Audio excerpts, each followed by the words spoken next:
mundo desligar os microfones, né, para que o nosso palestrante não tenha interferência. Ó, que chique, hein? 171 pessoas. Olha! A gente fica nervoso sem sair da sala de casa agora. Você já pensou, tá? Irineu? É a oportunidade que é a oportunidade que dá pra gente. Pessoal, uma boa noite.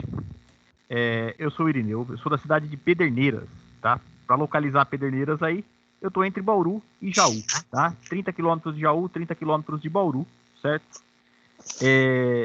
Sou professor sediado na ETEC Urias Ferreira, aqui na cidade de Jaú, certo? E nessa possibilidade do ensino remoto aí, eu tenho completado a minha grade e viajado por algumas cidades aí. Jales, Cabralha, São Manuel, né? E as outras cidades que estão aqui, desde Itaquaritinga, Catanduva, Fernandópolis. Pô, fico feliz demais. A gente fica realmente com o coração em festa de ver tanta gente assim, né? Esperando para ouvir falar e para a gente ouvir falar. Essa é uma possibilidade, né? Talvez seja o lado mais interessante da pandemia, que é essa oportunidade da gente se integrar, né? De juntar vários locais aí, ouvir e trocar um pouco de experiência junto, certo? Bom, sem mais delongas, agradecer, logicamente, o Newton, Ana Maria, o Williams, todo o pessoal aí de Jales pelo convite, né? E às demais unidades aí que compareceram, tá? Eu vim para falar um pouquinho hoje de produção de cachaça, tá? Dentro de uma agroindústria que a minha família tem há 30 anos. E por que essa palestra vem casar tão bem, né? Porque a gente estendeu os convites aí para química, para alimentos, para o agronegócio tá aí também, para o açúcar e álcool, então nem se fala, né? A ideia é que a gente bata um papo hoje sobre o processo, tá? Eu vou tentar explicar de uma maneira bem simples, né? Alguns detalhes aí do processo da produção da cachaça e tudo mais. E a partir daí, se tiver alguma dúvida, pessoal, eu só gostaria, assim, para a gente não perder muito o foco, né? Se vocês puderem deixar as perguntas para o final, o Newton me dá uma ajuda depois, né? Vai mandando a pergunta no chat aí e eu vou ter o prazer de responder todas elas, certo? Começando então, pessoal, prometo que vou fazer pouquíssima propaganda, mas só para situar, né? O que é o Engenho BS, a propriedade da família aí. Esse ano a gente faz 30 anos de fundação, tá? Produzindo aí 60 mil litros de cachaça o ano passado, tá? Um pouco de retração na produção, não preciso nem dizer por quê, né? Por conta da pandemia, isso afeta o nosso comércio. Toda a venda do engenho é no varejo, o foco é no varejo, tá? A gente tem uma loja que fica aberta todos os dias, das 7 da manhã às 6 horas da tarde, tá? Desde a cana, todo o processo, tudo é feito dentro da propriedade, tá? O pessoal do agronegócio aí é uma alternativa de negócio, é agricultura familiar, tá? Somos nós membros da família e eventualmente 3 ou 4 funcionários quando é época de safra, certo? E o resto fica tudo como mão de obra familiar, certo? A partir da cachaça, a partir da base da cachaça, a gente cria mais 50 produtos diferentes aí, entre licores, batidas, cachaças envelhecidas, cachaças de sabor, tá? Mas a base é uma só. A base é a cachaça. Primeiro, antes de a gente falar do processo, eu queria conceituar. Tem diferença falar pinga, falar aguardente, falar cachaça, né? Qual que é a diferença de uma de outra? E por que bate tanto, né, no termo cachaça? Vamos entender, gente. Pinga é o nome popular, é o termo popular. Reza a lenda que os escravos, quando estavam fazendo açúcar, na época do Brasil Império ainda, recém-colonizado, faziam açúcar num processo parecido com esse, no tacho. E um belo dia, eles usaram um caldo que já estava fermentado, um caldo que já tinha estragado, já tinha entrado em fermentação espontânea. E a partir do momento que eles ferviam esse caldo para tentar fazer açúcar, o que evaporava desse caldo, né, a água ardente aí, né, o álcool que evaporava desse caldo fermentado, condensava quando chegava no teto e pingava sobre eles. Então reza a lenda, né, que o nome pinga vem disso. Aquilo que pingava do telhado caía na boca deles e aquilo trazia uma satisfação muito grande, tá? Lógico que não existe uma comprovação disso, existe uma história, um folclore em cima disso, né? A outra linha de pensamento diz que os alambiques, os primeiros alambiques, a hora que começava a ser produzida a cachaça, pingava cachaça da saída do resfriador. Então, aquilo que pingava, né, também levou o nome popular de pinga, tá? Então vamos dizer que pinga é o termo popular, tá? Caninha, uma série de outros termos aí voltados para descrever a bebida. Aguardente, pessoal. No conceito legal de produção, né, de bebidas alcoólicas aí em geral, tudo regulamentado principalmente pelo Ministério da Agricultura, a gente tem que aguardente é uma bebida com graduação entre 38% e 54% de álcool em volume, tá? Então, de 1 litro de bebida, a gente teria entre 380 e 540 mililitros aí de etanol puro, tá? O percentual em volume, certo? Quando a gente fala em litros. Para se ter uma referência, o vinho costuma ter na casa de 8 até 12, 15% em volume. A cerveja Pilsen que a gente toma aí, ela tem na casa de 4,5% em volume. A vodka, o gin, o whisky, todos eles ficam na casa dos 40. A cachaça está nesse grau de bebida, uma concentração considerável, tá? E quando a gente fala em limites no Brasil, o limite da venda é 54% em volume. Passou de 54% em volume, não pode ser comercializado no Brasil. Existe uma bebida muito famosa, de origem irlandesa, chamada absinto. O absinto original ele tem 82% em volume de álcool. É quase o álcool combustível do posto, que tem 92%. Tá? Com fusão de ervas e tudo mais, ela chega a ser alucinógena, dependendo da concentração de que se toma. Então, a lei brasileira não permite que seja comercializado no Brasil bebidas com acima de 54% de volume, certo? Isso medido nas condições normais aí de temperatura e pressão, a 20 graus Celsius, tá? Pode-se produzir aguardente simplesmente rebaixando o teor alcoólico, tá? De uma destilação aí, por exemplo, de um álcool de cereais. Então, se a gente pode entender, tirar alguma coisa desse artigo aí da lei, é que aguardente é qualquer coisa que tenha álcool, certo? E que eu possa comercializar aqui, tá? Bebidas mistas, em geral, tudo aguardente, tá? Não precisa ser necessariamente de cana. Pode ser um álcool de cereais, tá? Rebaixado, um rebaixamento do teor alcoólico, uma diluição, para fazer aí uma aguardente comum, saborizada, né? Com adição aí também de aromatizantes, de corantes e tudo mais, você consegue fazer uma aguardente, certo?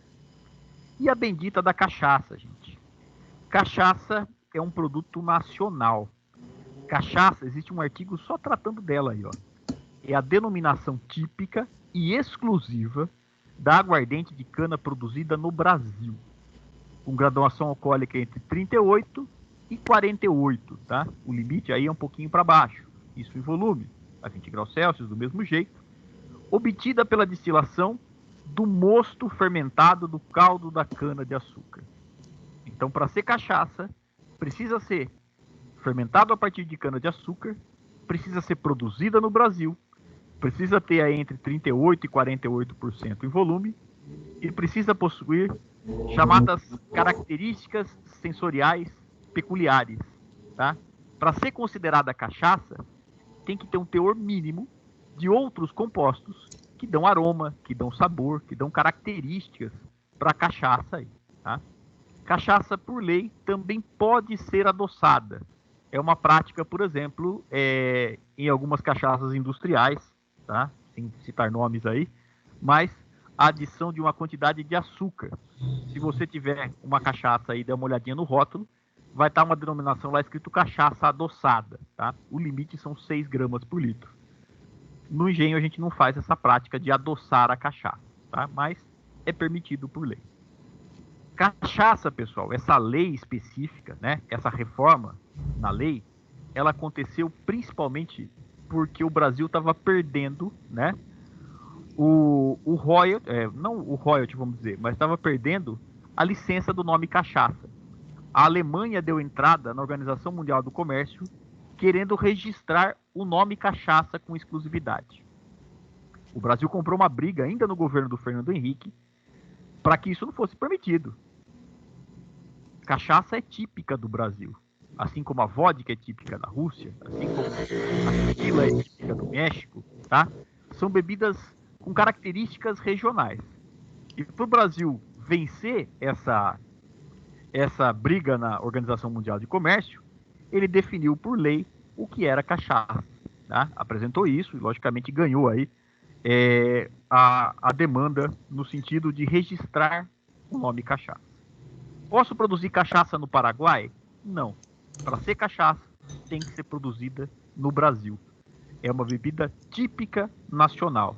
É um símbolo nacional. Tanto que é símbolo nacional, né?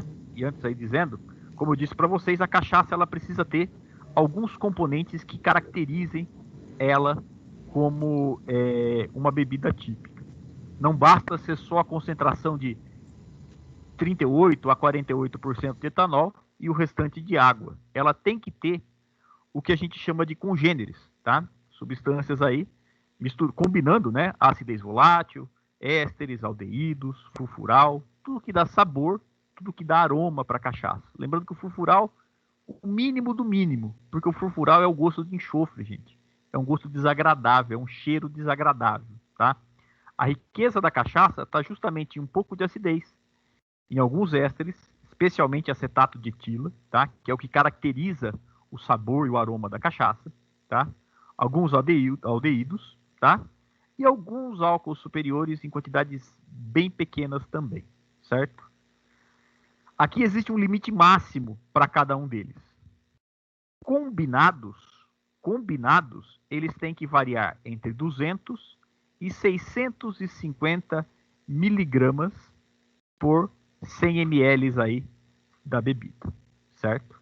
Então a cachaça ela é obrigada por lei, vamos dizer assim, você realizando o processo, né? Você fazendo o processo tradicional de produção de cachaça, você facilmente atende esses requisitos.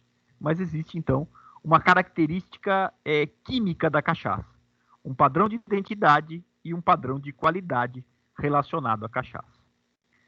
Tanto é importante como bebida do Brasil que a gente tem o Dia da Cachaça. Dia 13 de setembro é comemorado o Dia da Cachaça. O Brasil, né, quando foi colonizado, o primeiro ciclo agrícola que o Brasil atravessou foi o ciclo do açúcar, né, o ciclo da cana-de-açúcar.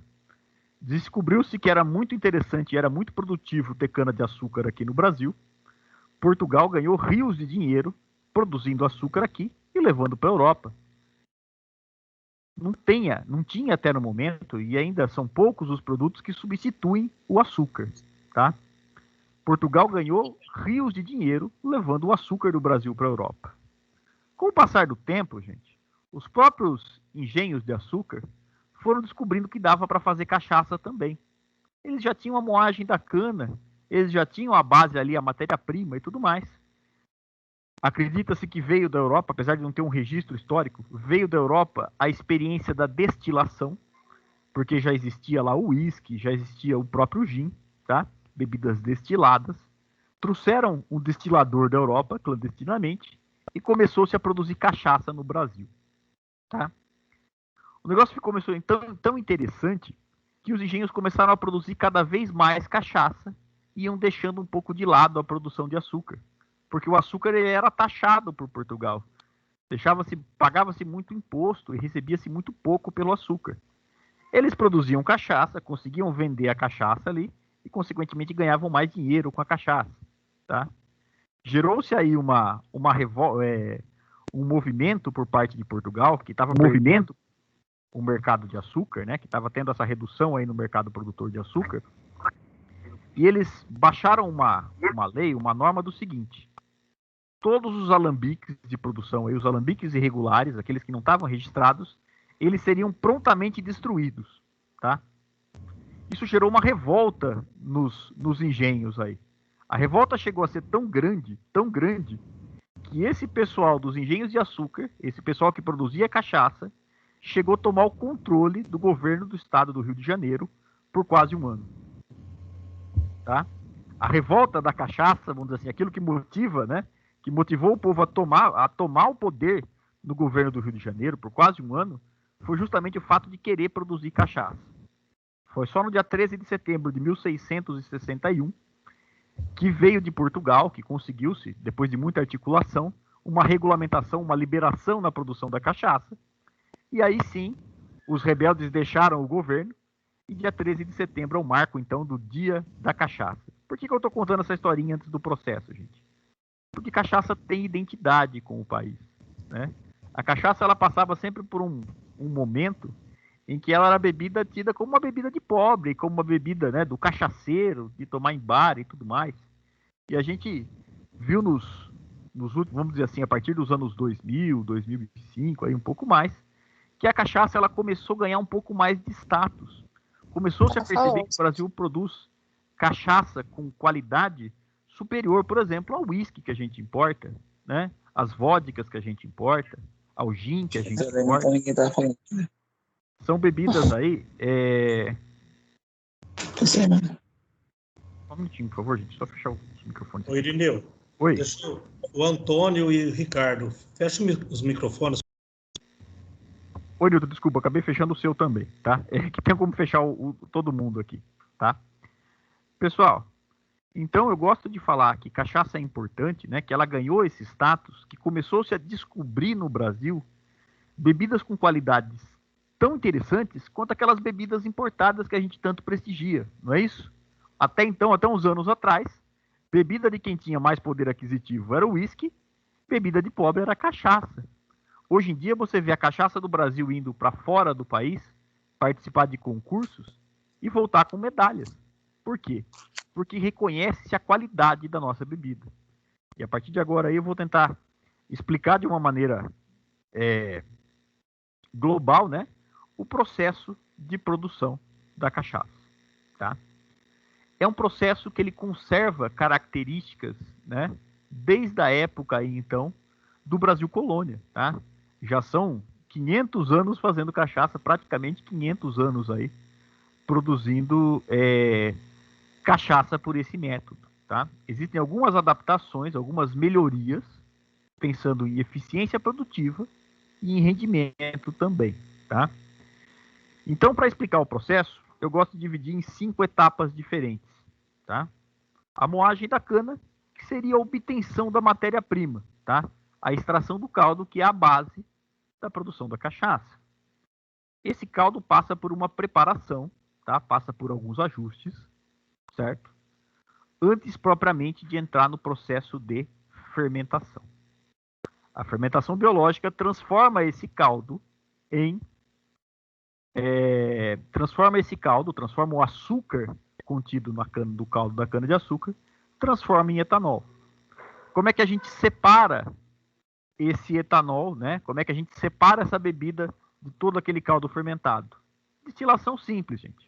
O pessoal da química aí, né? Lembra lá do balãozinho, do tubo condensador? O processo é basicamente o mesmo, tá? Uma destilação simples.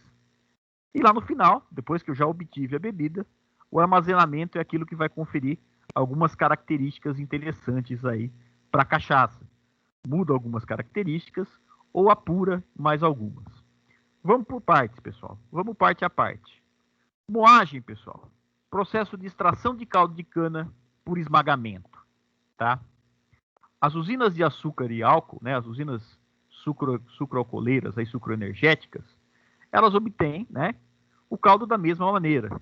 Existe uma outra maneira de se fazer essa moagem, né, dessa extração, que é por difusão, um processo que tem o pessoal do açúcar e álcool assistindo aí, né? Já existem alguns difusores no Brasil, mas a grande maioria ainda usa o processo por esmagamento. Gente, o que mudou da moeda de 1500 para a moeda de agora são basicamente os materiais, tá? As antigas eram de madeira, hoje ela é de uma base fundida, de ferro fundido. E o sistema de tração, tá? Antigamente era tração humana, passou para tração animal, a vapor, e hoje a gente usa motores elétricos, tá? Então ela acompanhou esses 500 anos de evolução aí. Mas a base, o princípio é o mesmo. Esmagar a cana, espremer a cana para se tirar o caldo. No engenho a gente faz o processo, né, de uma maneira bem simples. com alimentação manual, uma moenda de diâmetro aí de 16 polegadas, tá? Extraindo aí 75% do caldo que tem na cana.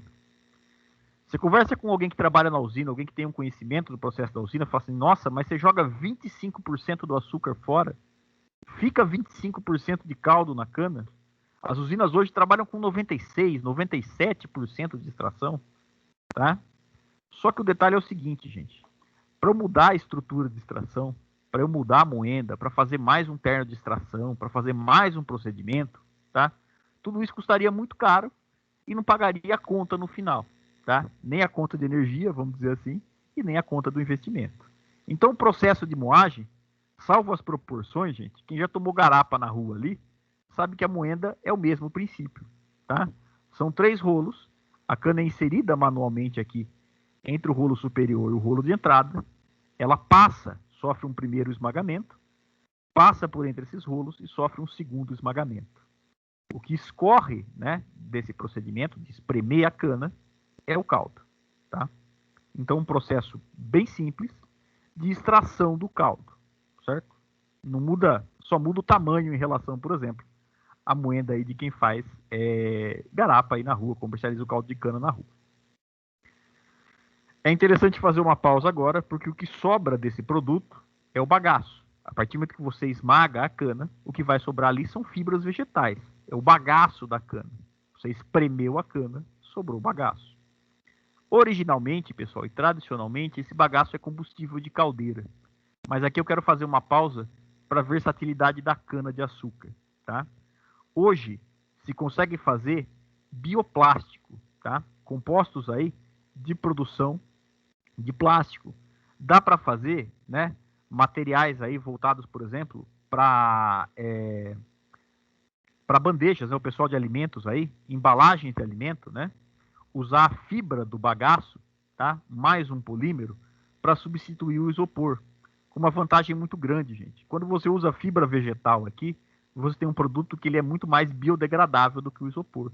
O isopor leva centenas de anos para se decompor. Esse polímero aqui feito a partir de utilizado como base aí o bagaço de cana tem um adendo bem interessante para você produzir, por exemplo, embalagens para alimentos, tá?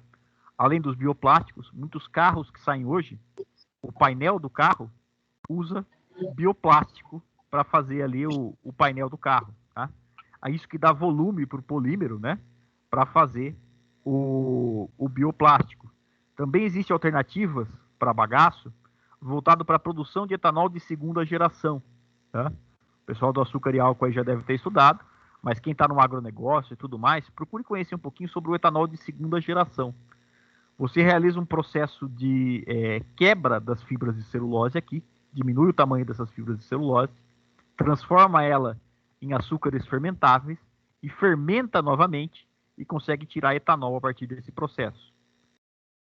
Dentro da escala de uma indústria familiar, de uma microempresa, tá? O nosso bagaço antigamente era utilizado na caldeira, mas por uma série de adaptações que precisaram ser feitas, principalmente para atender exigências legais voltadas à segurança, a gente não usa mais o bagaço na caldeira, tá? O que a gente usa hoje é o bagaço como compostagem.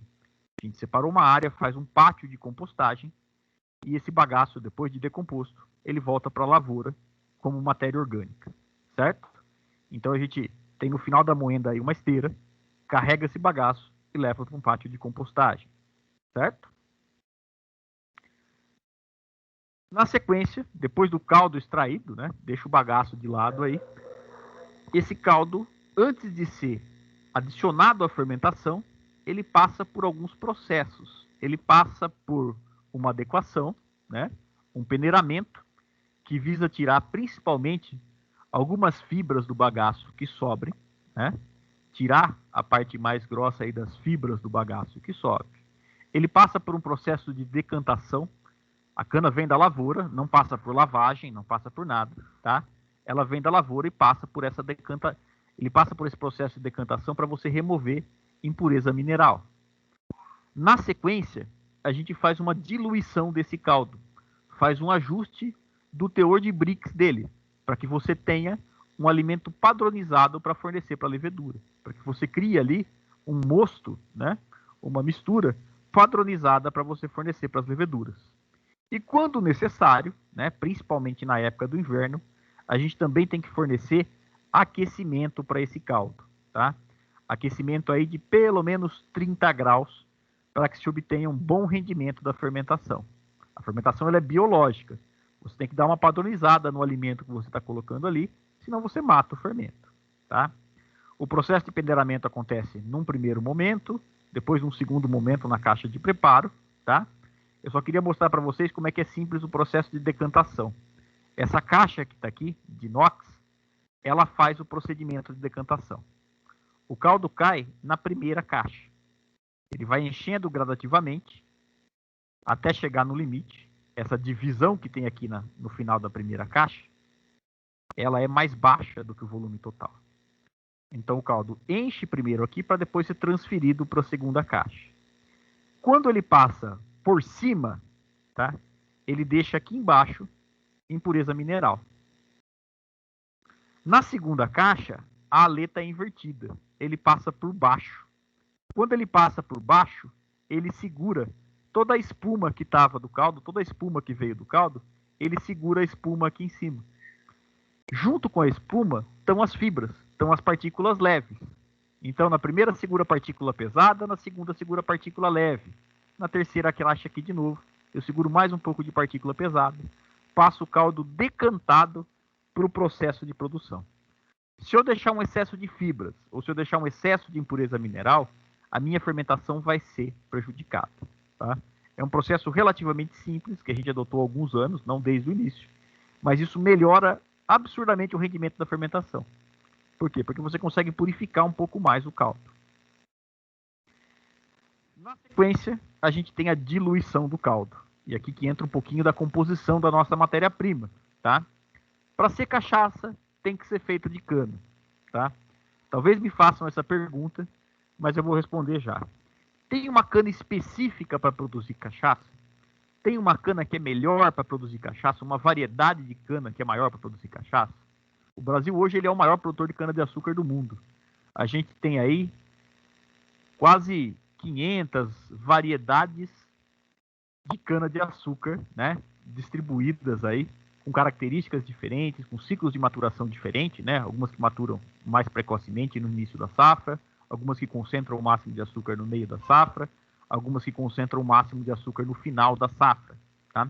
Conforme o período o ciclo dela, né? Se ela é precoce, média ou tardia. A gente tem variedades adaptadas para solos mais restritivos, para solos mais fracos.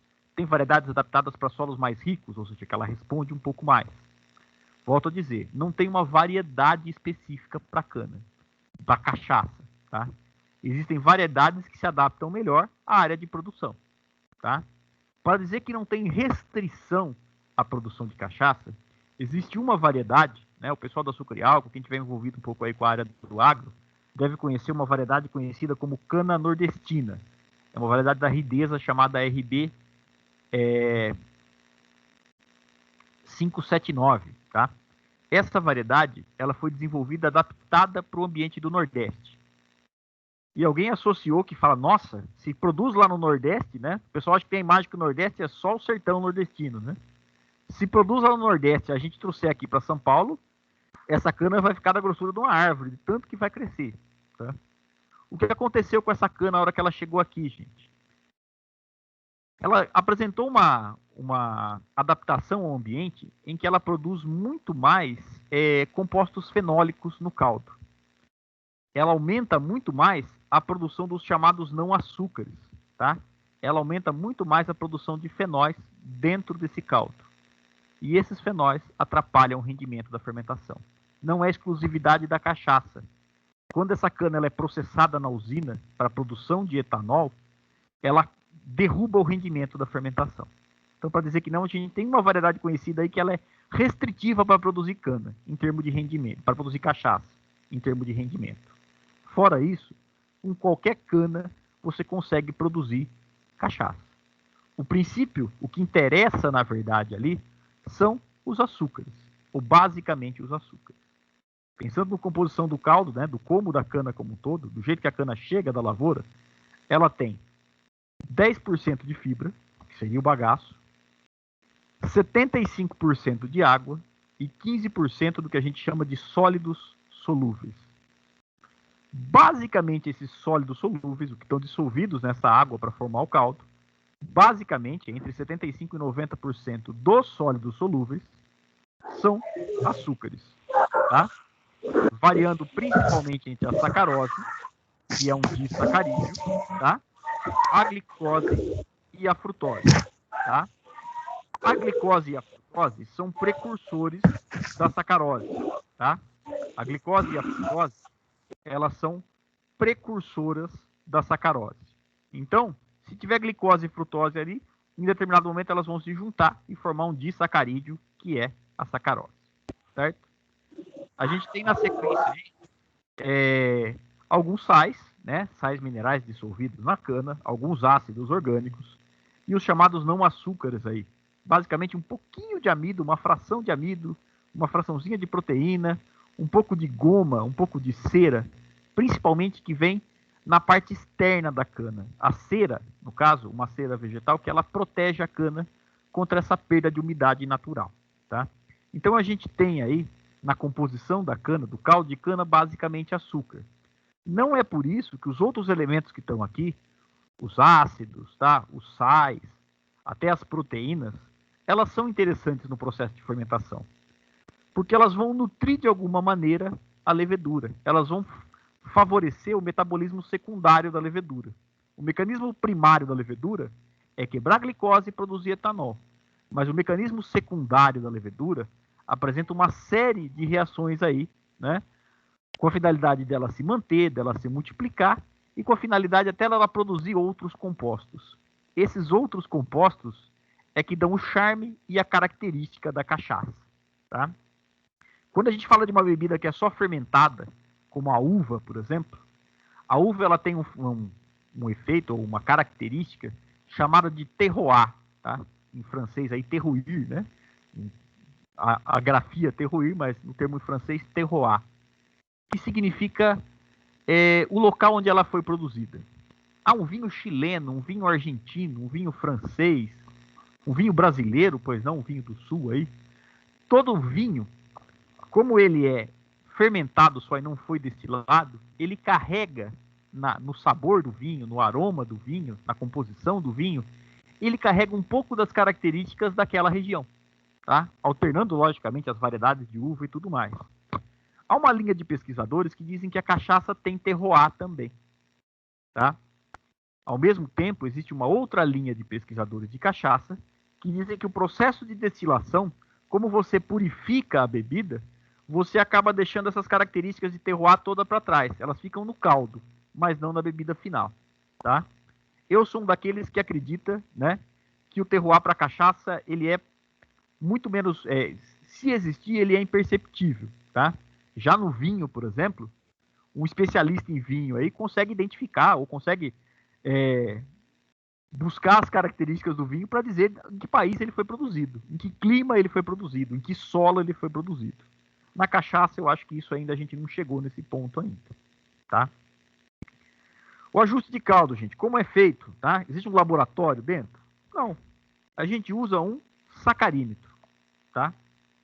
Um densímetro, né? Um equipamento de densidade utilizado para medir o teor de Brix, o teor de sólidos solúveis, tá? No pico da safra, a gente tem o caldo vindo da lavoura com 21, 22% de Brix, ou 22 graus Brix, né? É uma escala de medição de sólidos solúveis. O que quer dizer essa escala de Brix aí, tá? Em 1 litro de caldo, eu tenho 22%, seriam aí 220 ml de sólidos solúveis. E o restante, 780 ml aí de água, tá? Dentro desses sólidos solúveis, dentro do Brix, a base dele é açúcar, mas nem tudo é açúcar. É o teor de açúcar do caldo? Não, é o teor de sólidos solúveis. O Brix é uma escala que ele mede sólidos solúveis. Como a gente trabalha com um caldo que é praticamente só açúcar, a cana, o caldo da cana apresenta a composição dele básica, ou mais de 90% aí é só sacarose, a gente admite que o Brix é uma escala aceitável aí para você fazer uma padronização de diluição. Quando a gente começa a safra, quando a gente está multiplicando o fermento, a gente começa com Brix de 8%, com Brix de 10%. Um caldo bem diluído, tá? A gente adiciona água potável aí e dilui esse Brix lá para baixo. Conforme o fermento vai ganhando corpo, conforme a colônia de leveduras vai ganhando corpo, a gente vai trabalhando com Brix na casa dos 14 até dos 16. Esse ajuste é feito diariamente, tá? Se está mais frio, por exemplo, a gente baixa um pouquinho o Brix, porque o fermento trabalha mais lentamente sob baixa temperatura. Se está trabalhando muito rápido o fermento, a gente aumenta um pouco a quantidade de Brix para fazer com que a fermentação seja mais lenta também, para que se consiga produzir outros compostos. Esse ajuste é feito meio no tato, tá? Mas existe um parâmetro de medição, o teor de sólidos solúveis. Da onde começa a cachaça, começa num padrão aí de 14% de Brix. É lógico que existem milhares de engenhos no Brasil e cada um gosta de trabalhar numa linha diferente, tá? Alguns trabalham com Brix mais baixo, com Brix na casa de 10, outros já trabalham com Brix na casa de 16, tá? Então isso varia muito de engenho para engenho. Eu mesmo já conheci vários, tá? E vejo aí que isso muda muito, tá? O padrão nosso é trabalhar na casa dos 14. Tranquilo até aí, gente? Milton, tá tranquilo até aí? Tem alguma dúvida muito pertinente aí? Tranquilo, Irineu. Tranquilo? Bom, vamos chegar na parte da fermentação, gente, tá? O processo de fermentação. Deixa eu só voltar para minha tela aqui. Fermentação, cabe a gente lembrar que é um processo biológico. Um processo biológico, tá? De produção de álcool. Quando a gente fala que é um processo biológico, é porque ele é realizado por micro-organismos. A fermentação é talvez uma das reações mais antigas que o homem já conheça, mesmo sem querer, né? Reza a pesquisa e as primeiras histórias que o pão, né, e a cerveja, eles foram descobertos meio que sem querer. A cerveja principalmente. A história da cerveja, né, reza, por exemplo, que no Antigo Egito tinha-se colheita de cevada e essa colheita ficava armazenada dentro de galpões ali, de estruturas, que eram mal feitas. Chovia dentro. A água que chegava molhar essa cevada, essa água, né, ela lavava a cevada, tirava ali o açúcar dessa cevada, tirava a maltose e acontecia ali uma fermentação espontânea, uma fermentação natural, porque no próprio ambiente já existiam leveduras. Maltose fermentada para cerveja. Imagine a reação desse pessoal quando foi experimentar essa água que tinha caído lá no barracão e descobriu que tinha virado cerveja. Para eles, sempre foi algo divino, sempre foi algo vindo dos deuses, tá? A bebida fermentada, eles faziam lá, enchiam tambores, né? Enchiam enormes tambores ali de cevada, colocava água, fazia uma oração ali, fazia uma oferenda aos deuses, uma reza, e aquela fermentação espontânea acontecia, e dali eles tiravam cerveja. Para eles era algo divino, né? Transformar água em cerveja, olha que coisa. Isso aí não pode ser normal, né? Isso é só coisa divina, né? O processo de fermentação aconteceu semelhante de maneira com a uva, com a farinha do pão, né? O foco da produção do pão, por exemplo, é o gás carbônico que fica aprisionado no meio da massa. Faz com que o pão inche, faz com que o pão cresça, faz com que você tenha um rendimento naquele alimento e que ele fique com uma textura diferente, com uma característica diferente, tá? A fermentação sempre teve como uma aliada do homem aí na produção de alimentos, na produção de bebidas. Demorou-se aí quase, né, mais de alguns mil anos, né? Não vou lembrar agora a data exata, mas a partir do momento da invenção do microscópio é que se realmente conseguiu comprovar que existiam ali micro-organismos fermentando, tá? E o principal dos micro-organismos fermentativos aí é um fungo unicelular, né, uma levedura, Saccharomyces cerevisiae, tá? É a base da fermentação hoje. Existem algumas variações, né? Uma Saccharomyces específica para fermentação de vinho, que é a Saccharomyces uvarum, mas para cerveja, para pão e para cachaça, a espécie é a mesma, Saccharomyces cerevisiae, tá? O que muda da produção da cerveja, da produção do pão, da produção da cachaça, são as cepas, tá? Seriam como se fossem raças dessa levedura, tá? Mais adaptadas a determinadas condições. O que interessa na fermentação da cachaça é que essa levedura ela tem uma certa tolerância à quantidade de álcool que vai ficar ali naquele mosto no momento que ele está fermentando, tá? Dá para fazer fermento, tá? Ou melhor dizendo, dá para você capturar um fermento na natureza. Hoje está muito na moda, por exemplo, trabalhar com o sordog, com o levain, né? Que são fermentos naturais para a produção de pão. Como é que você faz esse fermento? 50 gramas de farinha, 50 ml de água, mistura, deixa num pote meio aberto, meio fechado ali na sua cozinha e começa a observar de um dia para o outro que ali vai acontecendo um movimento. Vai começando a produzir bolhas, vai começando a produzir gás, você vai lá, descarta uma parte desse material, coloca mais farinha e mais água, ou seja, você alimenta aquela mistura de novo e vai ali apurando, até que você tem um fermento natural. Está muito na moda isso, principalmente por causa da pandemia, né? O pessoal brinca que virou a pandemia, né? Todo mundo quis aprender a fazer pão, tá? Na cachaça dá para fazer do mesmo jeito. Dá para você fazer uma mistura de caldo ali, misturar um pouco de fubá de milho, de fubá, misturar um pouco de outros compostos ali, deixar num balde e capturar aquelas leveduras que estão ali no local. Você vai apurando aquilo, vai multiplicando, vai cuidando daquilo, até você ter o seu fermento caipira, né, que é o termo aí da produção da cachaça. O pessoal chama de fermento caipira, ou então levedura selvagem, né? O que acontece com essa levedura, gente? Você não tem a certeza de que aquela cepa é voltada para a produção de cachaça. Pode ser que você consiga um resultado muito interessante e pode ser que você consiga um resultado não tão legal, em termos de sabor e em termos de rendimento. Como é que a gente faz no engenho? No início da safra, a gente começa com uma levedura selecionada específica para a produção de cachaça. Como a fermentação ela fica em dornas, né, em depósitos abertos, o que acontece no meio da safra é uma mistura de leveduras selecionadas com leveduras selvagens. Algumas bactérias entram na jogada. Aí você fala assim, nossa, contaminou o alimento? Não. É aí que está a magia da cachaça.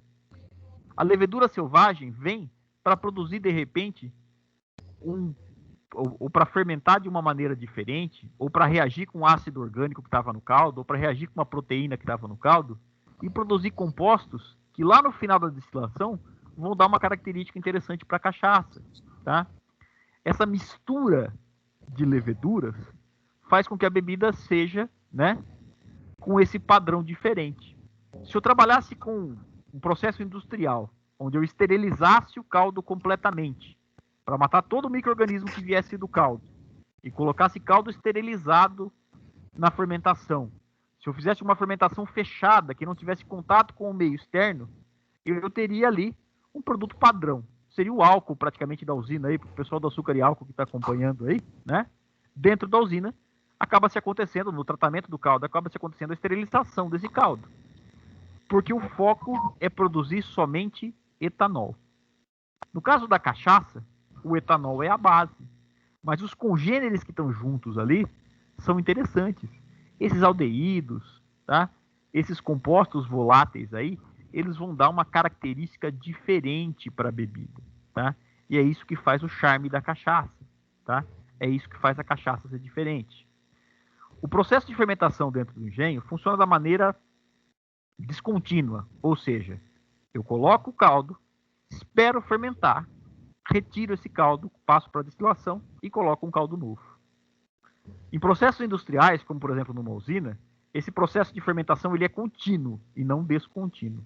Você está o tempo todo alimentando as dornas, né? Vai passando de uma dorna para outra e lá no final você vai tirando o caldo fermentado. A usina quer rendimento, a usina quer volume. O foco da cachaça é qualidade. Quanto mais lenta for a fermentação, não pode ser lenta demais, mas a fermentação tem que levar um certo período para que dê tempo de acontecer essas reações secundárias, e não só a produção de etanol. Interessa que na cachaça aconteça outras reações, tá? Uma característica do fermento, isso é também das usinas, que é a mesma cultura, a mesma colônia de leveduras durante toda a safra. Eu faço no início da safra, eu alimento e multiplico uma colônia de leveduras e vou só alimentando ela todo dia. Eu vou lá, tiro o caldo fermentado, coloco o caldo novo para ela fermentar. Eu tiro aquilo que ela fermentou e abasteço de novo. Tiro e abasteço de novo. Um processo descontínuo de fermentação aí, ele leva entre 20 a 28 horas. Tá? Colocou o caldo novo na fermentação, rapidamente essa levedura já começa a se movimentar. Ela começa a consumir o açúcar, ela começa a fazer o processo de fermentação. Explicando a reação química aí para o pessoal da química, tá? Uma molécula de glicose é quebrada em 2 moléculas de etanol e acontece também a liberação de gás carbônico, de CO2. O que interessa para o fermento é isso aqui, ó. O que interessa para a levedura, ela quebra a glicose, ela faz essa glicólise para ela produzir ATP. ATP é energia para a gente, né? No nosso processo de respiração a gente também produz ATP, mas no processo de fermentação é que a levedura produz ATP para ela se manter, para ela se multiplicar, tá?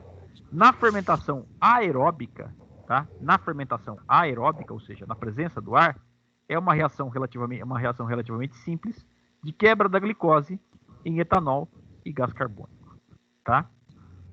Então esse processo todo, né, essa repetição desse processo, esse seria o metabolismo primário, mas a gente tem alguns metabolismos secundários aí também, leva de 20 a 28 horas. Colocou o caldo para fermentar, as leveduras já começam a se movimentar, já se estabelecem, já possuem aquela fase de multiplicação intensa, tá? No máximo, em 6 horas por aí, já terminou o açúcar. O restante do tempo, as outras 14 até 20 horas diferentes, 22 horas restantes, é o tempo que leva para a levedura que está misturada ao caldo decantar.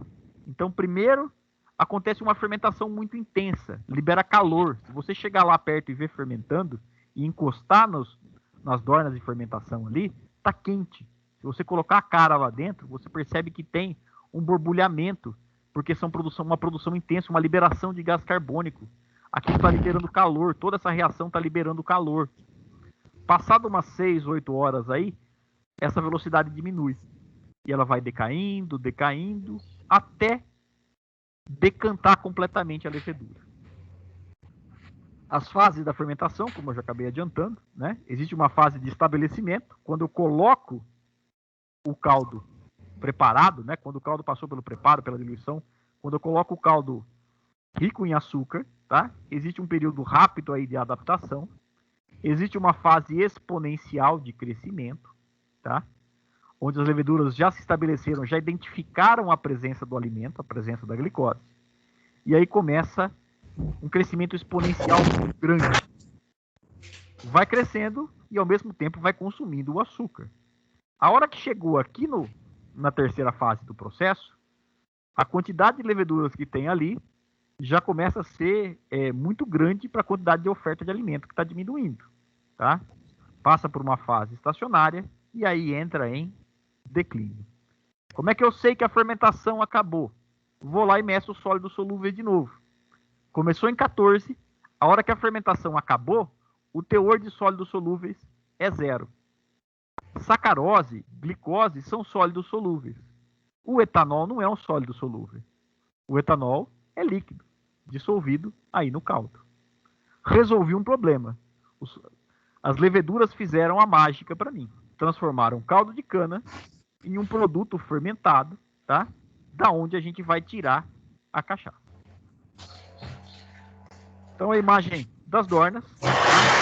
Existem alguns, né, engenhos mais nobres, vamos dizer assim, que usam toda uma estrutura de aço inox. A tendência é que a gente troque por aço inox, sempre fazendo melhorias contínuas aí. Mas as chapas de aço dessa dorna aqui não vão influenciar no resultado da cachaça. Tá? O inox é mais fácil por causa de limpeza, por causa de uma eventual contaminação. Tá? Mas dá para trabalhar muito bem com chapas de aço. Tá? Alguns engenhos mais antigos ainda trabalham com caixas de alvenaria. Tá? Mas o aço aí se adapta bem. O que acontece, pessoal, dentro dessa dorna de fermentação? dentro desse recipiente de fermentação. Toda vez que eu coloco o caldo novo, tá? A base aqui embaixo é justamente daquela colônia de leveduras que eu formei. É o meu fermento que está aqui embaixo. O termo usual aí na produção sucroenergética é pé de cuba. Tentei procurar em tudo quanto é lugar a origem desse nome, mas não achei. Chama-se de pé de cuba essa base que está aqui da fermentação descontínua. Adicionei o caldo, o verdinho aqui, começa esse movimento intenso, sai do repouso o fermento, se mistura ao caldo, fermenta tudo isso, quebra toda a glicose em etanol e volta para o fundo da dorna. Volta no repouso, passa pela fase de declínio e volta para o repouso. Passa 24, 28 horas até acontecer essa nova decantação. Como é que eu mantenho o fermento e separo o caldo fermentado até então? Eu não tiro de baixo. A gente tira aqui, né? Praticamente aí de uns 30 centímetros para cima do fundo. No fundo da dorna fica armazenado o fermento. Só aguardando eu tirar o caldo fermentado e adicionar um novo caldo para que ele inicie o processo de fermentação novamente. Faça todo o processo de fermentação, decante de novo, tira o caldo fermentado no outro dia. Esse é o processo descontínuo. Todo dia eu vou tirando um lote novo de caldo fermentado. Esse caldo fermentado, tá? É a partir daí que eu vou extrair a cachaça. Certo? Aí algumas imagens das dornas, como eu falei para vocês, tem atividade, gente, tá? Essas bolhas são gás carbônico sendo produzido. Tem atividade acontecendo. A hora que termina o processo, você olha isso aqui, ela está completamente parada. Acabou o açúcar. O fermento volta para o repouso porque acabou as reações. Acabou o combustível dele, ou acabou o soluto que ele usa para fazer a reação. Acabou o açúcar. Tá? A destilação, pessoal, é um processo simples, né? Se a gente fosse definir destilação tecnicamente aí, a gente fala que é uma separação de uma mistura líquida pelo chamado equilíbrio de líquido e vapor. Ou seja, você aquece até um determinado ponto em que um dos líquidos vai evaporar e o outro vai ficar. É um fracionamento. Você separa aí os dois líquidos, você separa, né, os dois líquidos pelo chamado equilíbrio de líquido e vapor. Como o etanol possui um ponto de ebulição na casa dos 78 graus Celsius e a água um ponto de ebulição nos 100 graus Celsius, se eu mantiver a temperatura aí entre 78 e 100, eu tenho etanol evaporando, um pouco d'água acaba evaporando junto, e bastante água acaba evaporando junto, e tudo isso vai separando a cachaça do restante do caldo. Tá? A composição desse caldo fermentado, apelidado aí no sistema de produção de vinho, o vinho fermentado, é basicamente 10% de etanol, 3% dos voláteis e 87% de água. Tá?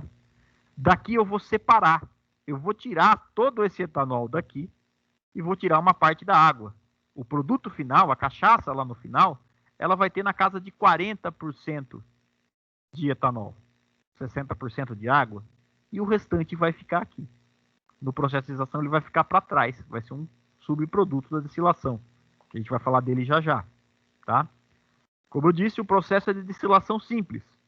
Coloco o caldo num recipiente fechado, aqueço, evapora, passo por uma condensação. Tá? Um detalhe e um item que a cachaça exige.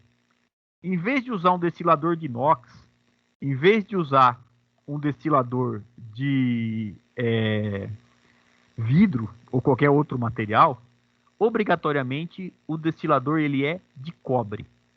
Para a produção de cachaça se usa destilador de cobre. Para a produção de uísque também se usa. Tá? E o cobre ele tem uma característica muito particular. As paredes de cobre do destilador, elas reagem com o enxofre. Elas seguram o enxofre no processo de destilação. Elas não deixam o enxofre fazer parte da bebida lá no final. Enxofre, pessoal, o sabor do enxofre, o odor do enxofre, estraga qualquer tipo de bebida, tá? Altera qualquer tipo de bebida. Então, para a produção de cachaça não ter esse sabor desagradável, esse cheiro desagradável do enxofre, o destilador é de cobre. Ah, e quem faz cachaça de coluna, tá? Um outro processo de destilação. Colunas de inox, um processo de destilação semelhante à destilação do etanol, tá? Vai carregar esses benditos desses compostos de enxofre. A diferença da cachaça artesanal, a diferença da cachaça de alambique é o destilador C de cobre, por reter o enxofre que vai dar sabor e odor para a cachaça aí, tá? Então essa regra de ouro aí dentro da produção de cachaça artesanal. O alambique, o equipamento tem que ser de cobre. Como eu disse para vocês, a temperatura da destilação ela tem que ficar aí abaixo dos 100 graus para você não ter só água evaporando ou toda a água evaporando de uma vez. Controla-se aí entre 90 e 95 graus.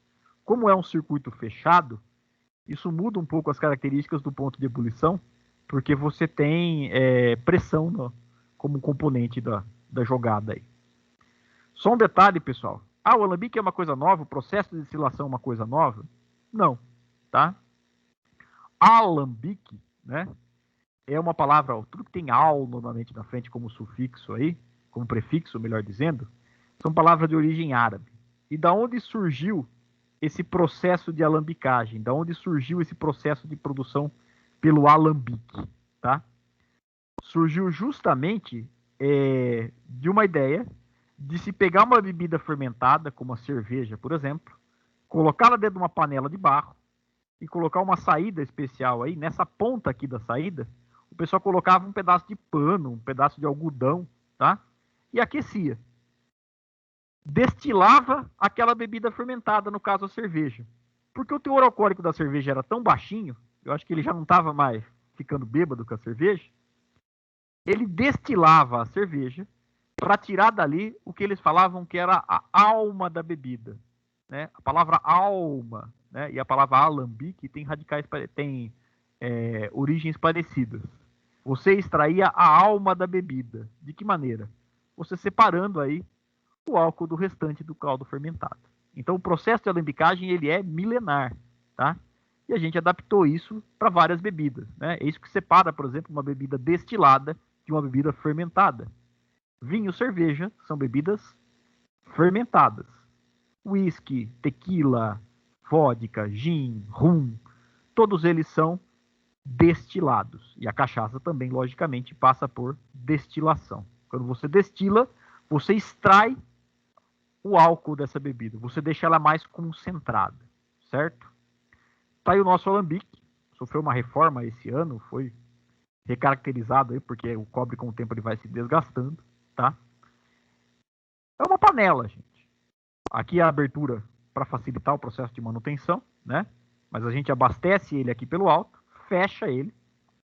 O aquecimento eu vou explicar já já. O aquecimento é feito por uma serpentina por onde corre vapor. Seria quase o princípio de aquecimento de uma resistência de chuveiro, vai? Aqui dentro você aquece, passa vapor aqui dentro, aquece esse material e faz produzir calor, faz evaporar, tá? Lá no laboratório de química, a gente coloca lá o balão destilador, né? Embaixo do bico de Bunsen e taca ali fogo, não é isso? Existem alguns alambiques, né? Alguns alambiques mais antigos, que tacavam fogo embaixo do equipamento. O problema de você colocar fogo, principalmente a lenha, é que você não consegue manter uma curva de temperatura legal. Você não consegue manter um padrão de temperatura. Então é por isso que a gente usa o vapor, né? Se você abre mais ou fecha um pouco o fluxo de vapor, você consegue estabelecer uma temperatura constante. Trabalha-se aí com mais ou menos 2/3 de volume nesse alambique. A hora que aquece, ele começa a evaporar. O que evapora, o que sobe por essa coluna aqui, né? Chamada aí de capelo do destilador, o que sobe por essa coluna é a cachaça. Só que ainda está em forma de vapor. Eu preciso resfriar ela para aproveitar, né? Eu preciso transformar ela em líquido, tá? Logo depois da destilação, a gente tem aí só uma curiosidade, a fonte de calor nossa é o equipamento mais moderno do engenho. É uma locomotiva de 1880, tá? É um corpo de uma locomotiva. Essas chapas são tão reforçadas que o corpo pode se conservar. Por dentro ela é toda reformada, ela foi automatizada com controle de temperatura para fazer alimentação de água automática. E as caldeiras seriam como se fossem panelas de pressão. Você aquece aqui dentro, aquece água aqui dentro e aproveita o vapor. Na locomotiva, o vapor ia para o pistão para movimentar as rodas da locomotiva. Aqui no nosso caso não tem as rodas. O vapor ele é encaminhado para o aquecimento do caldo ali, né, para destilação. Também faz outros processos dentro do engenho. Mas a base aqui, a gente usa a caldeira para fazer vapor, tá? Só a título de curiosidade, qual que é a fonte de calor. Bom, tenho o caldo fermentado, tenho o destilador e tenho o calor. Começou a minha destilação. Forneci calor, tá? Dentro do processo de destilação da cachaça, e eu sempre aprendi desde moleque que a cachaça era um camarão. Você tira a cabeça e você tira a cauda. Você aproveita o corpo da cachaça, chamada aí de coração ou chamada de corpo, tá? No começo da destilação, quando começa realmente a chegar o primeiro volume lá no resfriador, que começa a cair a primeira parte da bebida, é o que a gente chama de cachaça de cabeça. Tudo que tiver de álcool superior, a maior parte dos álcools superiores que foram produzidos lá na fermentação, eles evaporam primeiro. São chamados de superiores justamente por evaporar primeiro, tá? Então, de 1 a 2% do volume total do caldo fermentado aí, entre esses álcools superiores, tem um pouquinho de metanol, tem um pouquinho de acetato, tá? E tem um pouquinho de furfural também, tá?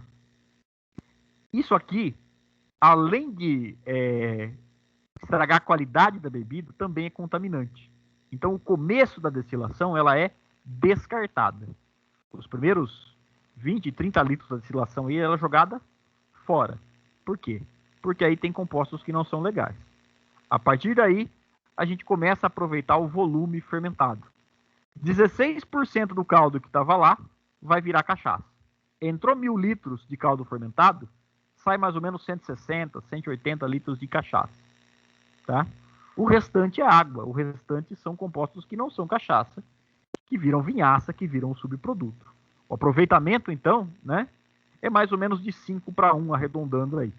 5 litros de caldo para você fazer 1 litro de cachaça, tá? O coração da bebida é o que me interessa. Eu uso um densímetro, dessa vez não para medir o Brix, mas para medir o teor alcoólico. Vou controlando esse teor alcoólico no final aí do resfriamento. A hora que chegou no limite inferior, a hora que chegou nos 38% de volume, já não é mais cachaça. Aí a gente para de fornecer calor, tá?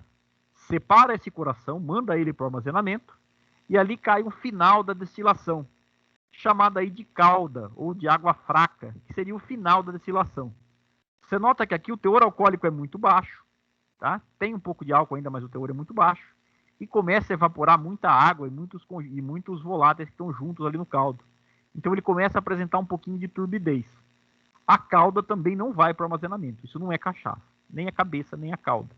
A gente fica com o coração da destilação. Com o meio da destilação. Esse é o fracionamento na hora de se destilar. A cauda, por sua vez, a água fraca, ela, como tem um teorzinho de álcool, ela volta para a destilação seguinte, tá?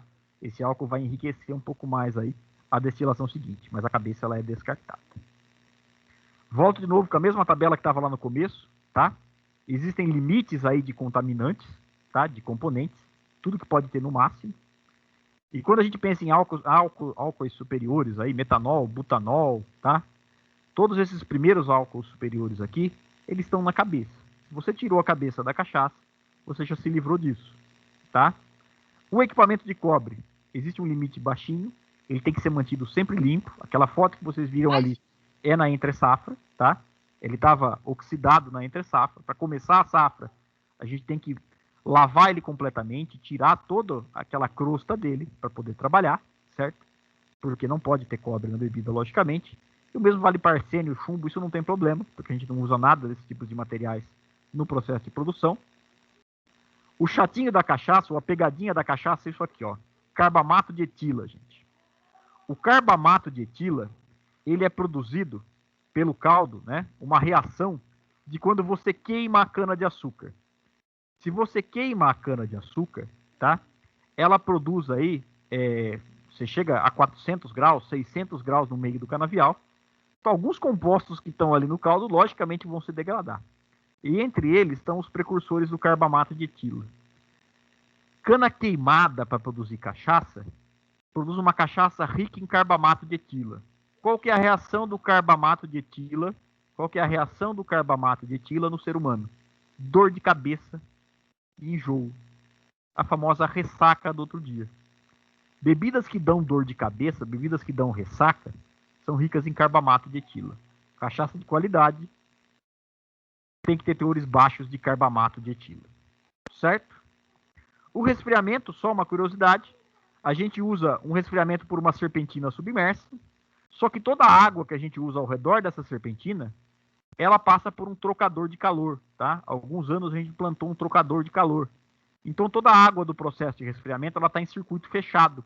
A gente consegue economizar muita água nesse processo, tá? Pensando um pouco também em sustentabilidade. Aqui estão os dois processos, ó. Essa torre aqui é uma torre de resfriamento, ela é basicamente um radiador, tá? Existe uma série de aletas aqui dentro, e aqui um ventilador que vai puxando esse calor, perdão, vai soprando ar frio por esse radiador, né? E vai baixando absurdamente a temperatura da água, para que a água fria possa voltar no resfriador, tá? O resfriador fica aqui embaixo. Vou voltar aqui, o resfriador ele fica aqui embaixo, tá? Dentro aqui da unidade. Então, a água quente, ela passa pela torre de resfriamento e volta para o processo fria, para que ela possa fazer troca de calor na serpentina aí, e possa cair a cachaça chegando para o final, tá? Então, uma caixa de inox aqui guarda o tão precioso líquido aí, que é a cachaça já pronta. Essa caixa aqui do lado, pessoal, é para separar a água fraca, tá? Você fecha um registro, abre outro, separa a água fraca que volta para o processo, tá? Bom, tá resfriado, tá líquido, eu tenho cachaça. Antes de chegar no armazenamento, eu prometi para vocês falar do subproduto, né? O pessoal do açúcar e álcool aí tá ligado, mas o alimentos, o química, às vezes não conhece tanto a produção aí de vinhaça como um subproduto do processo de destilação. A vinhaça, pessoal, é basicamente água e aqueles compostos que estavam no caldo. É um produto rico em potássio, usado como fertilizante para enriquecer o solo, tá? Então, essa vinhaça a gente armazena ela num outro local, usa uma carreta para distribuir essa vinhaça e aplicar essa vinhaça por gravidade nos canaviais, principalmente na época de seca. Então você consegue fornecer uma irrigação, uma fértil irrigação para os canaviais com vinhaça, que é o subproduto do processo. Nota que eu falei do bagaço virando composto, da vinhaça virando fertilizante. A cana é uma das poucas culturas no mundo que a gente tem um ciclo completo, você não perde nada. O subproduto da indústria volta para a lavoura como fertilizante, o bagaço ou ele é queimado para gerar energia, ou ele volta como composto, tá? Então você aproveita 100% da cana-de-açúcar aí, tá? É feito um monitoramento frequente, é feito análise de solo aí a cada 6 meses para evitar que o solo fique saturado. Existe um controle em cima disso, licenciado pela CETESB, e as mesmas legislações que uma usina segue num plano de aplicação de vinhaça, nós como estabelecimento produtor aí também tem que seguir, tá? Então análise em profundidade, todo um plano de aplicação também tem que ser feito. Bom, cachaça separada, né? A vinhaça ficou lá no final do destilador, a vinhaça vai para a lavoura. A cachaça que estava naquela caixa, ela é bombeada para o armazenamento, tá? Quando a gente fala em armazenamento de cachaça, vamos entender que armazenamento é diferente de envelhecimento. Armazenar a cachaça é dar um descanso para ela, de pelo menos 30 dias. Todos aqueles compostos que saíram ali, eles precisam se oxidar, eles precisam reagir com o oxigênio para fazer uma estabilização, principalmente dos compostos voláteis. A cachaça saída ali na hora, direto da bica, é gostosa? Não é, ela é um pouco ácida. Ela tem um paladar um pouco mais ácido. Ela precisa de pelo menos 30 dias em repouso, tá? Pode ser aí em tonéis de madeira, a gente usa boa parte dos depósitos nossos em tonéis de madeira, ou em tonéis de aço inox, mas o que interessa é a reação dela com o ar. Ela faça uma oxidação para estabilizar esses compostos voláteis, tá? Ou depósito de inox, ou depósito de madeiras chamadas madeiras neutras. Madeiras que não vão fazer trocas de compostos aí de taninos com a cachaça, né? Porque senão o álcool ele vai extrair da madeira sabor, cor, né? Essas madeiras que estão aqui são basicamente jequitibá, tá? Uma madeira chamada grápia, uma madeira chamada amendoinzeiro, que são madeiras neutras. Elas não dão nem cor, nem sabor para cachaça, tá? 30 dias já vê diferença? Já. No nosso caso, a gente mantém como regra um mínimo de 6 meses de cachaça descansando. A gente não vende uma cachaça com no mínimo de 6 meses. Por quê? Porque ela tem que ter um período para ela estabilizar como bebida. O armazenamento, então, a gente faz a maior parte nos tonéis de madeira, mas as bebidas que... A cachaça que vai, por exemplo, para a produção dos licores, para a produção das batidas, ela é armazenada em tonéis de inox. Tá? Tá aí são... Hoje a gente tem 4 depósitos aí, totalizam 48 mil litros, né? 4 depósitos desses aqui, tá? Mais as cartolas de envelhecimento. Então, eles são montados no lugar, tá? São tábuas encaixadas e todas apoiadas por essas cintas de metal, e eles são montados no lugar. A pressão interna segura todo esse líquido e não vaza uma gota, tá? Tá aí a cara da bebida pronta, tá? As bebidas armazenadas, elas continuam brancas, elas continuam, né? Ou que o pessoal às vezes chama mais nobre de cachaça prata. Ela só descansa, ela só assenta os sabores, mas ela não pega nem a cor, nem taninos, né, que vão conferir sabores aí por parte da madeira. Isso quando a gente armazena em madeira neutra. Existe também o processo de envelhecimento da bebida, que é aí que começa um processo de esterificação dos aldeídos, tá? Para o pessoal da química aí. O aldeído, ele passa por uma mudança, né, que reage com oxigênio, forma uma esterificação ali dentro. Ésteres são compostos que normalmente dão sabor e dão aroma para a bebida, tá? Então é importante que a gente tenha essa produção de ésteres, certo? São barris de madeira, não podem passar de 700 litros. Essas aqui têm 200 litros. Por quê?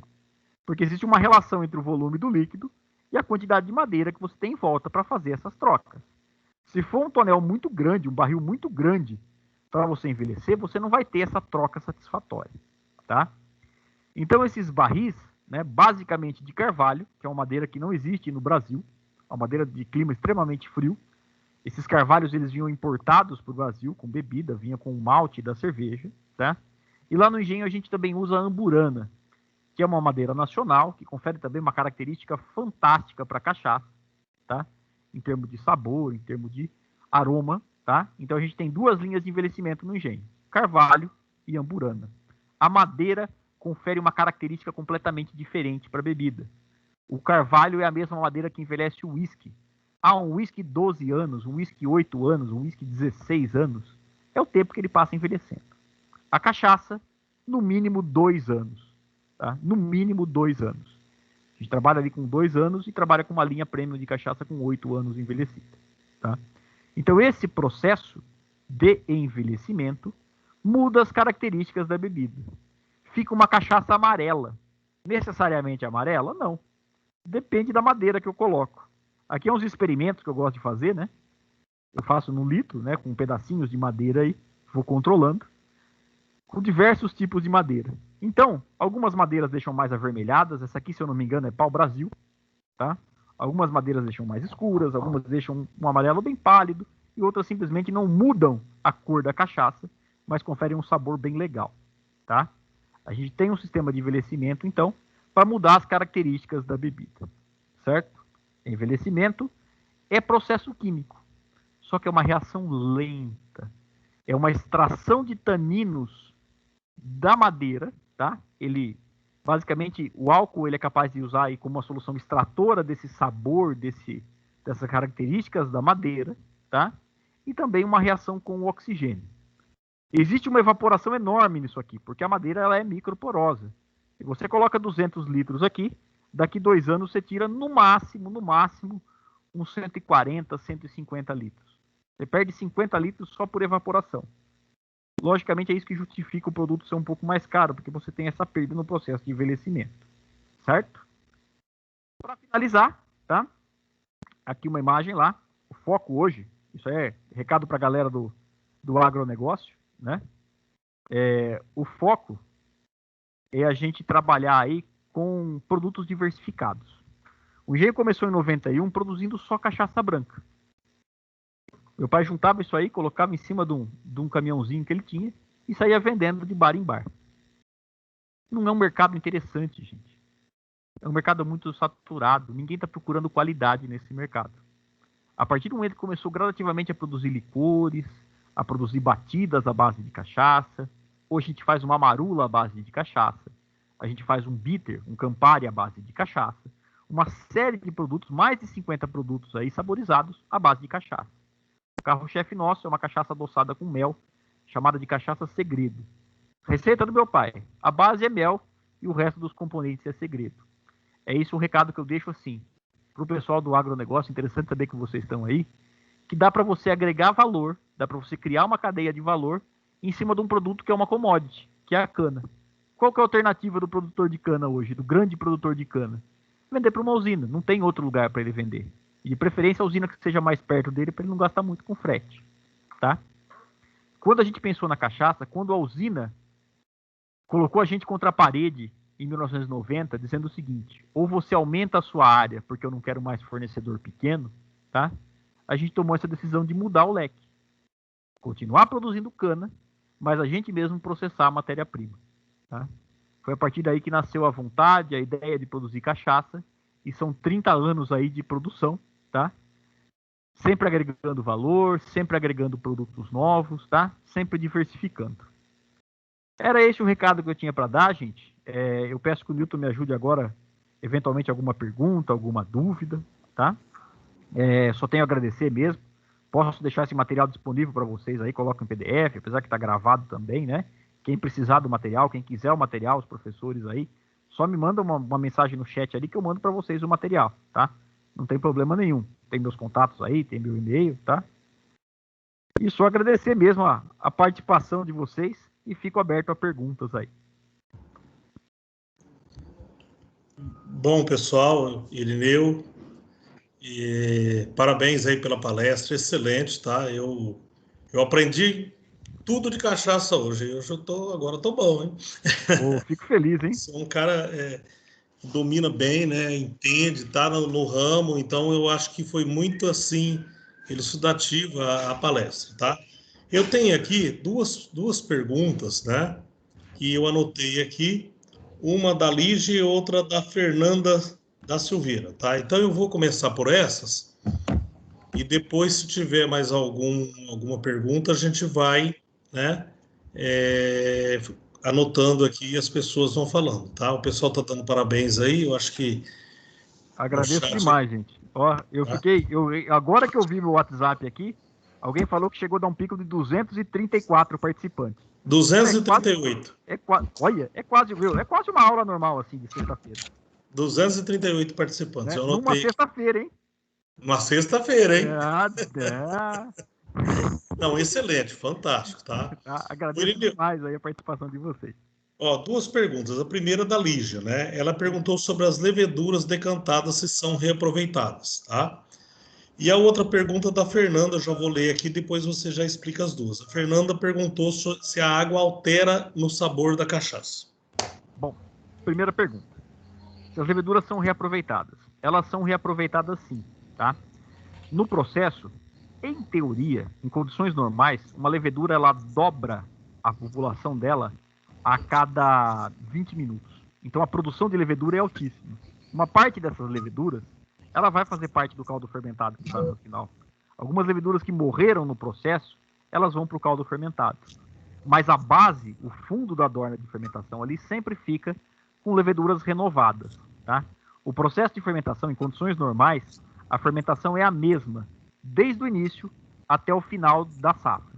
A gente começa a nossa safra depois da safra da usina. Como a gente não usa nenhum aditivo químico, nenhum maturador nos canaviais, a gente começa a nossa safra normalmente em final de maio, começo de junho, e vai até outubro, vai até, no máximo outubro, aí, com meados de novembro, que é quando a gente tem a cana mais madura, quando a gente tem um rendimento maior. Se a gente começar muito cedo, a gente tem pouco açúcar na cana, vai ter baixo rendimento. Se a gente começa muito, ou vai muito tarde, as chuvas já voltaram, e a cana volta a vegetar, o teor de açúcar cai de novo, eu perco o rendimento também, tá?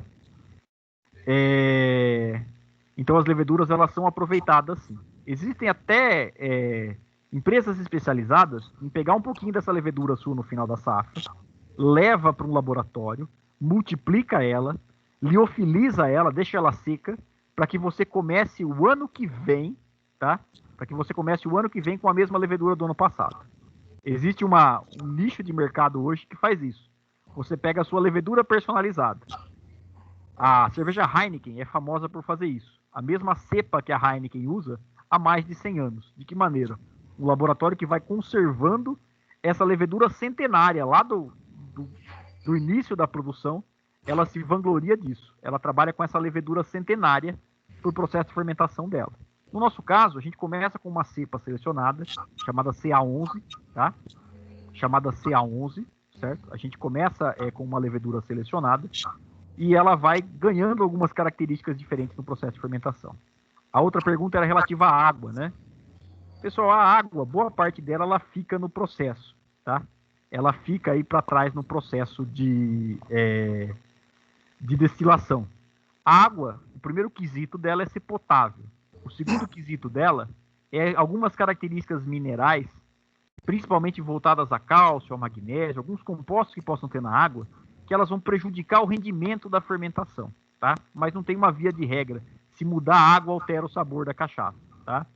Eu não conheço, pelo menos, uma relação direta em cima disso. Como a cachaça é um produto destilado, o teor alcoólico é mais alto, ele se sobressai para a água. No caso da cerveja, né? No caso da cerveja, você tem a água como uma forte influência, porque a cerveja tem um teor alcoólico baixinho. Na latinha de cerveja tem uma quantidade absurda de água. Então a água faz diferença. Numa garrafa de cachaça, você tem 60% de água, 40% de álcool. E o álcool sobressai aí sobre essa água. Mais alguma dúvida aí, Nilton? Você está apurando para mim aí, fazendo favor? Mais perguntas aqui. Uma, como são controlados os congêneres e contaminantes na cachaça? Tá? Análise química, gente. Tá? Com uma certa frequência aí, a gente manda uma amostra da bebida para fazer análise química. Desde o início, pelo menos 4 análises por ano, tá? Durante o processo de produção. Graças a Deus, nos últimos anos, assim, desde que a gente faz essa análise com frequência, nunca tivemos nenhum tipo de problema relacionado a isso. Se você segue o processo, esse limite ele é bem tolerante, tá? Você consegue trabalhar numa boa. Essa pergunta foi do Gustavo. Agora mais uma pergunta do Wilson. Qual a diferença entre fermentação de fubá e fermentação química com leveduras selecionadas? Tá. A fermentação química, pessoal, ela não é química, ela é biológica, tá? A fermentação química é aquela fermentação que a gente faz lá com o pó royal no bolo, né? Que faz uma reação do bicarbonato para produzir CO2. A fermentação ela é biológica do mesmo jeito. A única diferença é que se eu faço a fermentação com o fubá, eu pego as leveduras que estão naquele local, eu pego as leveduras que estão naquele ambiente. Eu começo, de repente, com uma população muito baixa de leveduras. E na mesma fermentação de fubá ali, se estabelecem bactérias também. Então imagine que eu tenho, na mesma dorna de fermentação, uma colônia de leveduras, uma colônia de bactérias, uma colônia de outros compostos, e tudo isso vai misturando um pouco o composto. Quando a gente trabalha com uma levedura selecionada, não deixa de ser fermentação biológica, a gente parte de uma cultura pura, né? De uma cultura de uma levedura pura, de uma cepa pura de levedura, e com o passar do tempo, como o caldo não é esterilizado, o caldo vai entrando todo dia, como também é um ambiente aberto, né?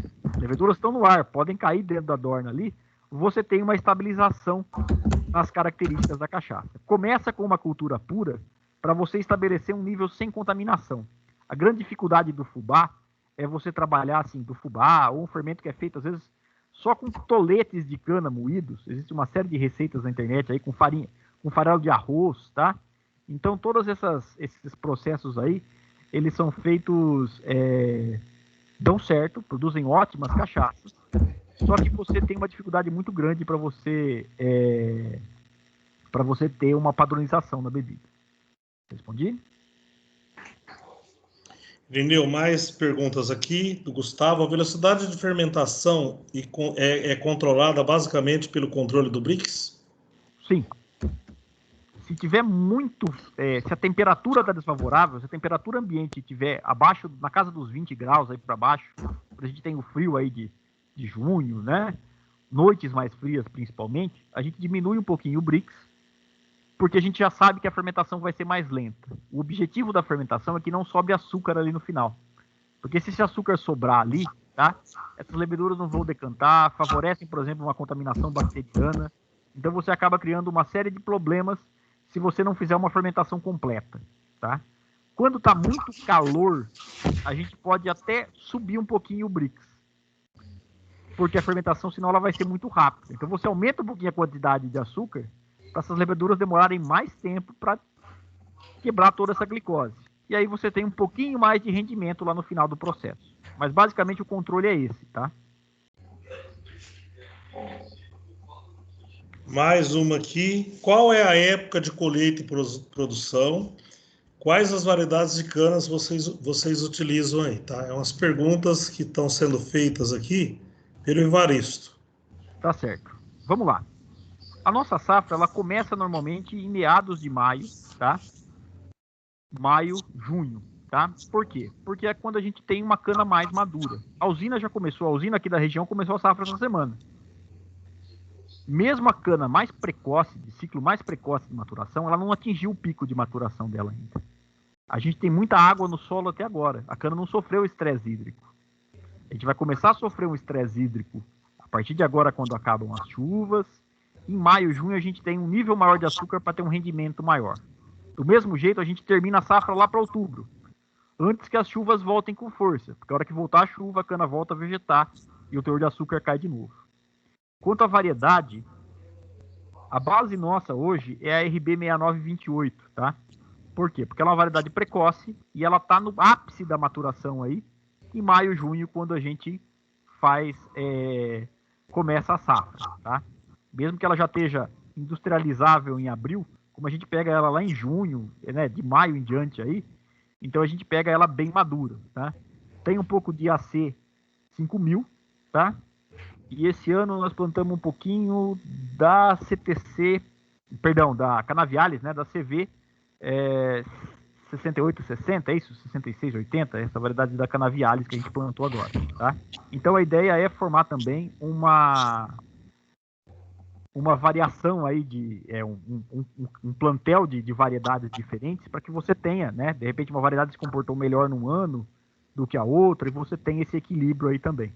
A gente está trabalhando hoje com 3 variedades principais. Nós já estamos formando o canteiro para os próximos anos aí para trabalhar com 5 variedades, tá? Estamos experimentando a 5242 também e uma do IAC chamada 3127. IAC, a sigla dela é 3127, produzida aqui em Jaú. Mais algumas perguntas. Por que não usa o bagaço de cana como complemento da alimentação animal? E uma outra, se vocês fizeram a seleção de alguma levedura local selvagem? Bom, vamos lá. Primeira pergunta, bagaço para alimentação animal. A gente até tem algumas pessoas que vêm buscar o bagaço para usar como alimentação animal, tá? Alguns vizinhos ali, a gente acaba cedendo o bagaço porque para a gente sobra um pouco. Esse bagaço ele tem um teor alto de açúcar, é até interessante como princípio do alimento. O problema do bagaço de cana é que a nossa moenda ela tem um terno só. Então o bagaço ele sai assim, sai como fosse a cana do garapeiro quase, sabe? Ele sai bem espremido, mas ele não quebra as fibras fininhas igual o bagaço da usina. Não sai aquele farelo igual o bagaço da usina. E essas fibras longas são de baixa digestibilidade para o gado aí. Então ele não é um alimento ideal. Ele é um alimento quebra-galho, né? Mas ele não é um alimento ideal. Dá para fazer, né? Se você fosse investir em bagaço hidrolisado e tudo, né? Dá para você trabalhar com o bagaço para alimentação animal. É uma alternativa, né? Mas não é o foco nosso. A gente mesmo não tem nem criação de animal lá. Só uns porquinhos lá e umas galinhas. Outra pergunta é levedura, se foi selecionada alguma levedura selvagem no engenho. Eu até tentei levantar algumas, tá? Consegui destilar, destilei num outro alambique menor, um alambique experimental do pessoal do IAC, mas deu uma cachaça, mas eu achei essa cachaça um pouco ácida. Eu não acertei no processo de produção da fermentação natural e eu acredito que a contaminação bacteriana estava alta ali. Bactéria fermentando açúcar produz ácido acético, vinagre. Então saiu uma cachaça meio ácida, meio azeda, tá? Não ficou legal não. Eu tentei, não tratamos em uma empresa, eu mesmo tentei por curiosidade, mas não saiu legal não. Tanto que a gente usa hoje levedura selecionada. Se você pegar levedura de pão, fermento de pão dá para fazer também. Só que fermento de pão é selecionado para pão e não para cachaça. Então você tem perda de rendimento. Irineu, Oi. mais duas perguntas. Qual é o volume das dornas e do alambique e qual o tempo médio de cada destilação? Das dornas, o volume é de 1.800, 1.900 litros, mas você não trabalha com ela cheia, tá? Porque ela produz muita espuma e ela vai transbordar eventualmente. O alambique, se eu não me engano, são 2.000 litros de volume, mas trabalha no máximo aí com 1.200, 1.400 litros. Também não pode trabalhar muito cheio, senão a hora que começar a destilação, a gente fala que ele vomita, ele joga, né, um pouco do caldo, ele joga no processo, e aí estraga completamente a cachaça. Eu vou encerrar com duas últimas aqui, porque o Irineu tem aula daqui a pouquinho, né, Irineu? Bem rapidamente, tá? Quando queremos saborizar, dar um aroma na cachaça ou cerveja, por exemplo, pode ser colocado casca de laranja. Ela é adicionada na fermentação? Uma coisa assim, a pergunta. Bom, boa pergunta. Casca de laranja, semente de coentro, né, para fazer uma Witbier da vida aí, né? Você consegue adicionar no produto fermentado, que é a cerveja, e uma vez que você só fermenta, né, e depois você só extrai o produto aí em garrafa, em vasa, você consegue trazer esses sabores. Eu conheço um pessoal que fazia isso aí, colocava casca de laranja, colocava alguns outros frutas no processo de fermentação. Como é uma bebida destilada, ela deixa praticamente tudo isso para trás. Na casca de laranja, por exemplo, ela leva só o ácido cítrico, ela deixa o sabor da laranja para trás. Então você acaba produzindo uma cachaça ácida que não tem características legais. É mais interessante, como é um extrato alcoólico, é você adicionar o sabor depois da bebida pronta, tá? Não é igual, nesse ponto assim, não dá muito certo fazer isso de colocar o sabor no caldo, na fermentação e depois destilar. Às vezes a destilação vai separar só uma parte desse sabor, de repente é a parte que não te interessa. Então, isso aí acho que mais ou menos responde a outra pergunta. Tem como fazer cachaça artesanal com aroma? Tá? Até dá, tá? Existem alguns processos de alambique que você coloca ali, por exemplo, na hora da destilação, você faz uma espécie de um cesto e coloca fruta lá dentro, cachaça com abacaxi e tudo mais. Eu, há muito tempo atrás, acompanhei um alambique que fazia isso, tá? Dá um sabor de abacaxi na cachaça? Dá, mas nada muito marcante, tá? É mais legal você saborizar depois de pronto do que você saborizar na fermentação. Como tem o processo de destilação no meio, você acaba perdendo muitas características desse sabor. Se você saborizar ali na fermentação, a hora que você destila, você perde esse sabor. Entendeu? Para encerrar, tem mais uma, eu acho que é interessante. Opa! Durante a multiplicação das leveduras na fermentação, ocorrem mutações na cerveja e isso acaba gerando odores e sabores indesejados. Como funciona na cachaça? Bom, vamos lá. Você fala mutações no sentido assim, de contaminações, às vezes uma contaminação bacteriana, né? Uma contaminação bacteriana que altere o sabor do produto final, tá? Eu já me aventurei a fazer umas cervejas de panela aí, e para ser sincero, também errei receita, tá? No caso da cachaça, pessoal, como a gente estabelece uma colônia muito forte de Saccharomyces cerevisiae, ela acaba sobressaindo a qualquer contaminação bacteriana. Se por um acaso, eu já acompanhei alguns processos onde acontece uma contaminação bacteriana na levedura e acaba caindo um pouco essa eficiência. Eu já vi em outros engenhos. Teve um ano, por exemplo, que a gente percebe isso antes de destilar. O cheiro não está legal, o odor não está legal. Na dúvida, para não comprometer a qualidade do produto, a gente descarta esse caldo fermentado, tá? Muitas vezes até recomeça o fermento para não ter esse problema, tá? Pessoal, eu acho que nós vamos ter que encerrar, porque o Irineu tem compromisso, tá? Eu Tem até mais avisei o uma pessoal para pergunta. esperar uns minutinhos aqui, mas... Tem uma última pergunta aqui que é a vinhaça, a destinação da vinhaça, tá? Sério. Vocês fazem... A gente faz a aplicação dela na lavoura, tá? Ela é coletada, como ela sai muito quente do processo, ela tem uma caixa de espera onde ela resfria, e depois a gente faz uma aplicação por gravidade, tá? Põe no tanque lá, abre um sistema de canos ali no final do tanque e acaba aplicando ela por gravidade. Existe um controle em cima disso, tá? Tem que fazer um plano de aplicação, tem o controle da CETESB em cima disso, eu tenho que apresentar um plano anual com as análises de todas as áreas, de profundidade de 0 a 80 centímetros, tenho que apresentar essa análise de solo, e eu não posso ter mais do que 5 milimol de carga de potássio nessa amostra. Se eu tiver, eu tenho que suspender a aplicação de potássio, porque essa área está saturada em potássio. Ainda não aconteceu isso, porque a vinhaça do engenho, a vinhaça da cachaça, ela é muito menos concentrada do que a vinhaça do etanol, tá? Então não vai acontecer isso a curto prazo, mas é obrigado a apresentar um monitoramento disso.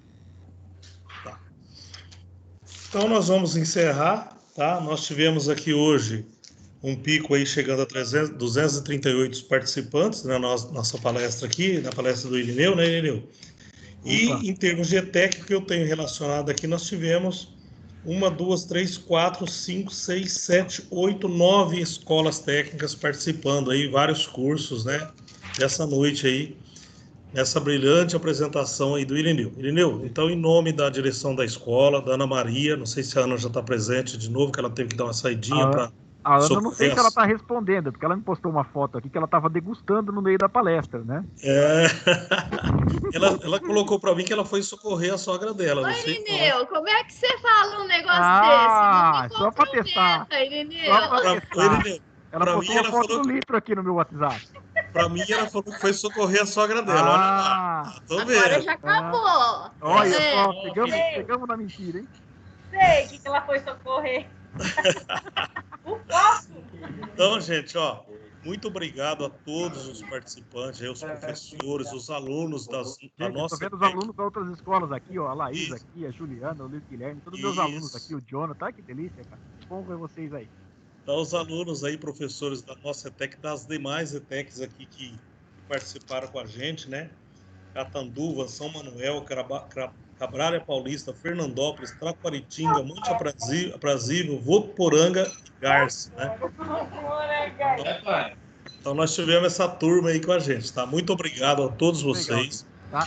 Parabéns, Irineu, e muito obrigado por ter disponibilizado esse tempo pra gente aqui. É o único tempo que você tem livre nas noites aí. É o único buraco que eu tenho na grade. Eu falei assim, Nilton, tem que ser de sexta-feira as primeiras, tá? Obrigado mesmo. Se eu pudesse, eu ficava a noite inteira aqui respondendo pergunta, batendo papo. Vamos fazer o seguinte, tá? Tem meu contato aí no chat. Se alguém tiver alguma dúvida, manda no chat.